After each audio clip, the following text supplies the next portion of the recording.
Кыргызстандын бермети болгон касиеттүү Ысык көл өрөөнү кыргыз элине канчалаган патриот уулдарды, кыргыз илим билимине негиз салган чыгаан илимпоздорду тартуулады. Алардын бири Улуу Ата мекендик согуштун катышуучусу, Кыргыз улуттук университетинин ардактуу профессору, көрүнүктүү манас таануучу жана педагог Зыяш Бектенов.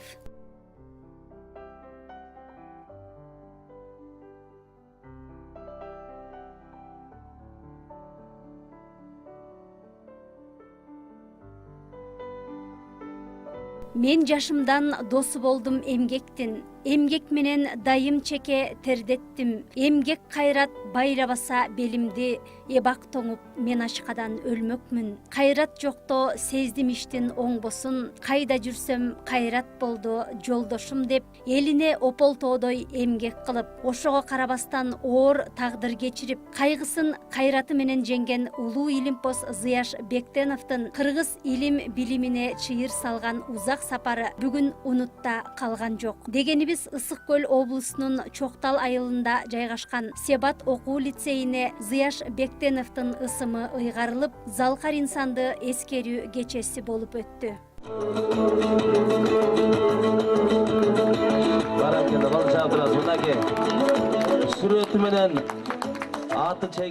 Но сегодняшнее мероприятие очень такое для меня, для нашего. Бүгүнкү болуп жаткан иш-чара мен үчүн жана биздин үй бүлө үчүн өтө маанилүү, тарыхый окуя. Анткени кыздар окуу лицейине биздин атабыздын ысымы ыйгарылып отурат. Бул биз үчүн өтө сыймык. Ушул иш-чарага өз салымдарын кошкон бардык инсандарга терең ыраазычылык билдирип кетмекчимин. Очень многим Гульжигиту Умаровичу Сурункулову, Джилды Закаевой, Раине Акматалиевне и, конечно же, Орхан Инанды, это президенту Сибата, что вот так вот они поддержали меня. Спасибо им огромное.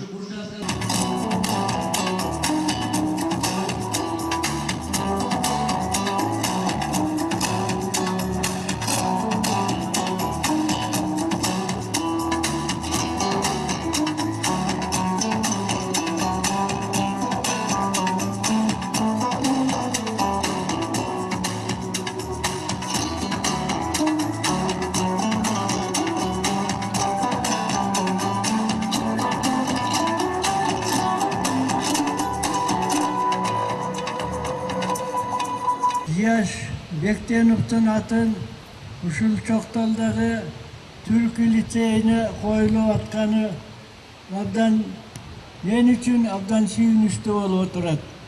Мен ойлоп жүрчү элем, ушундай окумуштунун аты айтылбай калабы?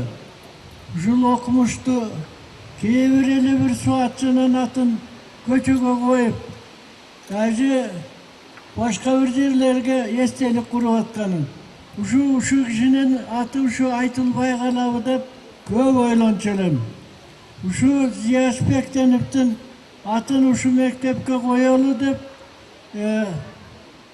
ойлоп, ошону ушул коомчулукка жеткирген жигит мен ойлоймун Манастын анык өзү деп эсептеймин. Бул Зыяштын жана айтылып кетти. Бул киши тетиги Кеңсуудан чыккан киши да. Ушул элдин көпчүлүгү менен таанышып, сүйлөгөн сөздөрүн угуп туруш биз үчүн жөн өзүнчө бир керемет эле. Эмгеги менен элдин эсинде калып, даңкталып отурган улуу илимпоздун өмүр жолуна токтолчу болсок, ал 1911 жылы 29 октябрда Ысык көлдүн Түп районуна караштуу Кеңсуу айылында туулган. Бул Зыяш Бектенович менен 35 жылдан ашык бир кафедрада иштедим да. Мына ошол иштеген жылдарда бул кишиден көп таасир, көп акыл насаат сөздөрдү уктум. Бул киши өзү басып өткөн жолун айтып отурса, ары татаал, ары кыйын жолдорду басып өткөн киши. Кичинекей бармактай кезинен Кеңсуудан 3 класс, башталгыч классты бүтүп алып, ошондон күндөп түндөп жүрүп отуруп Бишкекке билим издеп, билимдин аркасынан келип, ошол жерден 27 жылы педтехникумга кирип, 30 жылы бүтүрүп чыккан Мына ошол бүтүрүп чыккандан кийин муну бөлүштүргөндө алыскы Сүлүктүү шаарына билим берүү бөлүмүнүн башчысы кылып жөнөтөт. Замандаштары эскерип өткөндөй эле Зияш Бектенов өзүнүн эмгек жолун 1930 жылы Сүлүктүү шаарында элге билим берүү бөлүмүнүн башчысы болуп иштөө менен баштаган. Ал эмгектенген жылдарда Сүлүктүү шаарында бар болгону 14 мектеп болгон болсо, Зияш Бектеновдун иш аракети менен башталгыч мектептердин саны 50ге жеткен. Ал жерде элдин көбү караңгы болгон, басмачылардын күчөп турган учуру экен. Ошону айтып калар эле өзү. Мына ошого карабастан күндөп, түндөп лайлек баткен Сүлүктүү баары биригип Сүлүктүү шаарына караганда, ошондо Сүлүктүү шаарынын элге билим берүү бөлүмүнүн башчысы болуп иштеп, ошол жылы бир жылдын ичинде 57 башталгыч мектепти ачкам дечи эле да, өзүнүн айтымында. Мунун ушунун өзүнүн эле чоң эмгек экендигин айтууга болот. Муну ошентип билимдүү келечек үчүн алпурушкан Зияш Бектеновдун мектептерди ачып, окуу тарбия иштерин жүргүзүүдөгү жумушу Кыргыз областтык эл агартуу комиссариатында жогору бааланып, Москвадагы борбордук басмага кызматка жиберилет. Айыл мектептеринде иштеп жүрүп, алардын абалын, окуу куралдарынын жетишпестигин эң жакшы баамдаган Зияш Бектенов башталгыч класстар үчүн Ташым Байжиев менен биргеликте эне тили, кыргыз тили, кыргыз адабияты китептерин жазып чыккан. Биринчи алпияны Ташым Байжиев экөө жазган, Кыргызстандагы. Арабаев жазган, экинчи башка вариантын булар жазган да. Андан кийин далай китептер жазышкан. Даже 33 жылы, 45 жылы, 49 жылы, 54 жылы булар ана кыргыз тил китептерин атайын резиденцияга мамлекет тарабынан заказ берип жаздырган да. Демек бул жөн эмес да. Москвада кыргыз тил бөлүмдөрүндө иштеген бул киши мындай айтканда. Далай котормолорду иштеген, экинчиден бул манас изилдөөнү изилдеген да. Ошон үчүн бул кишинин өмүрү татаалдашкан, мындай айтканда. Далай соттолгон, акталган кайра. Даже кийин дагы ушу мына көптөгөн окумуштуулар айтып калат. Бул киши лекция окуп атканда дагы ана КГБнын агенттери аңдып турчу экен да. Бул киши эмне сүйлөп коет, кандай болот депчи.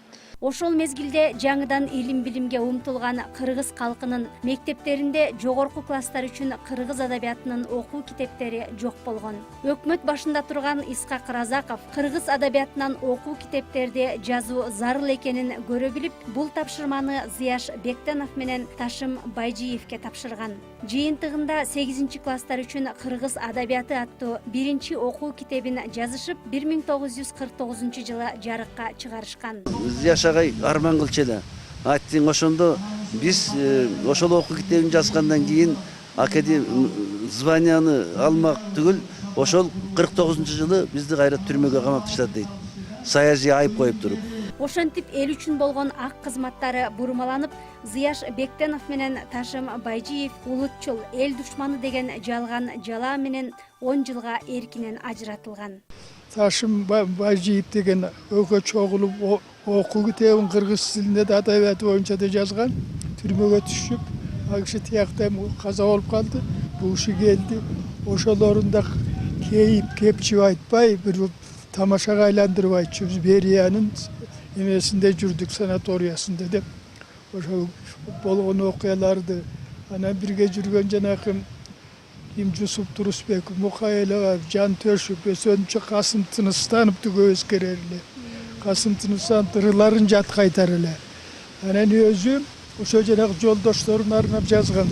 Эгембердиев дегенде чоң доктор болгон.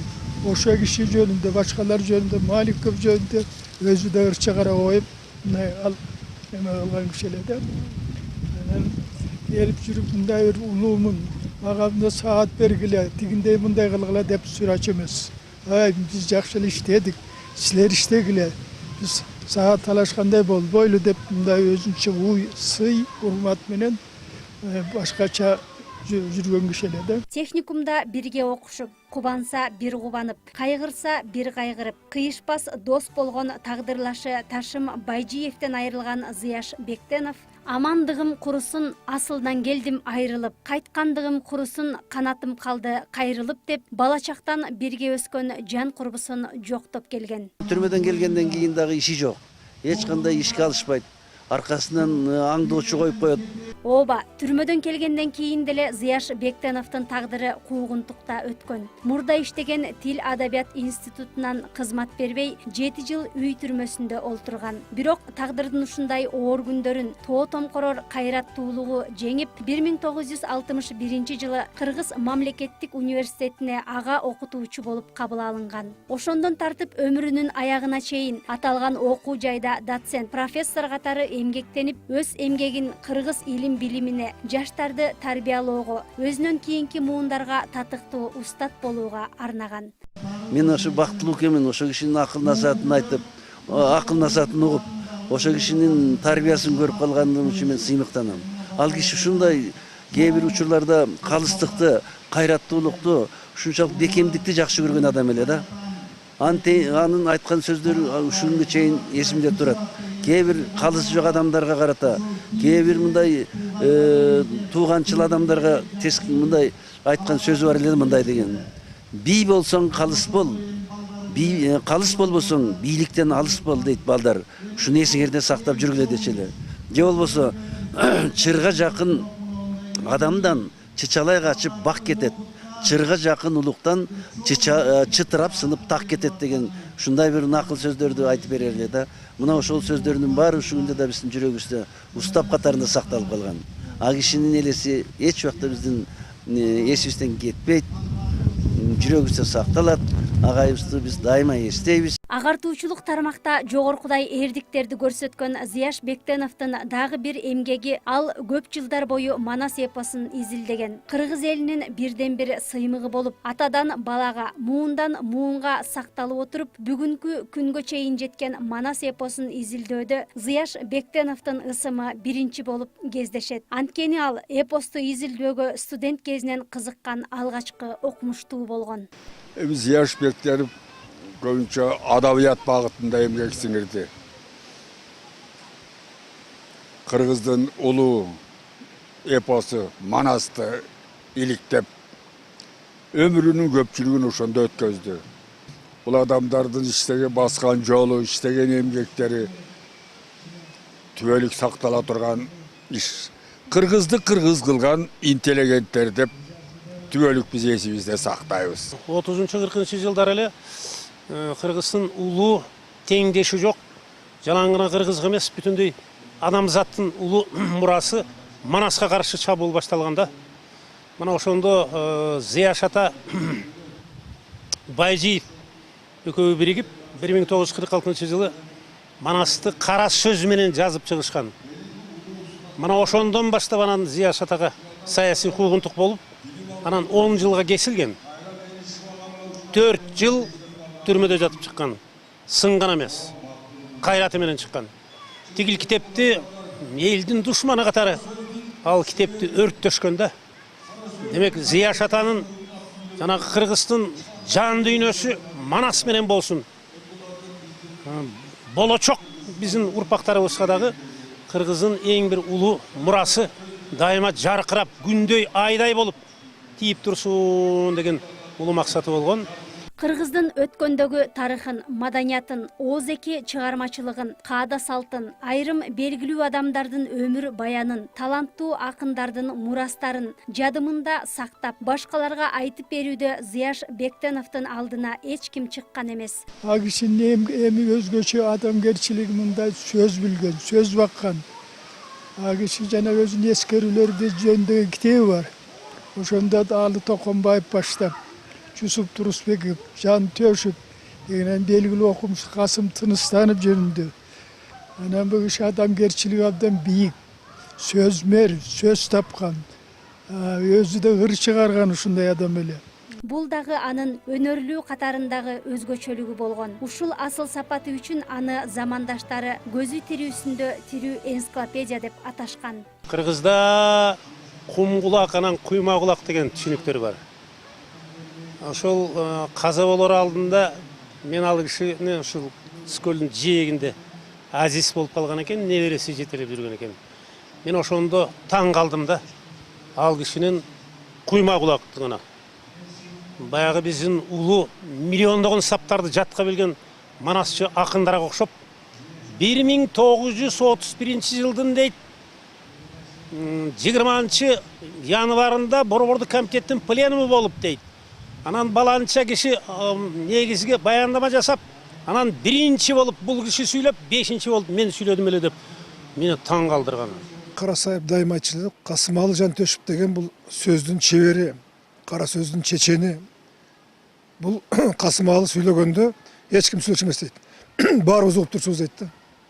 Ал эми Касымалы өткөндөн кийин дейт. Зияш Бектеновго тийиттүү сөз дейт. Зияш сүйлөгөндө баарыбыз отурсубуз дейт да, угуп. Демеле ушундай чечендик өнөрү, улам куйлуштуруп, улам бир укмуштардын баарын айтып, эч ким мындай өтө катуу сүйлөбөй, акырын ушул үнү менен берип турса дейт да.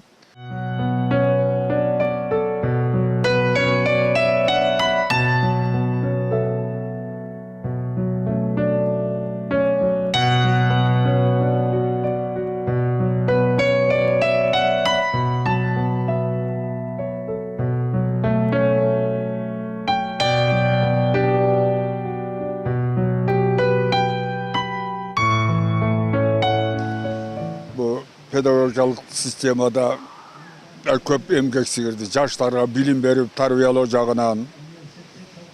Анан эми бул адам өзгөчө бизге суктандырган касиети чыныгы сөз устаты, сөз чебери эле.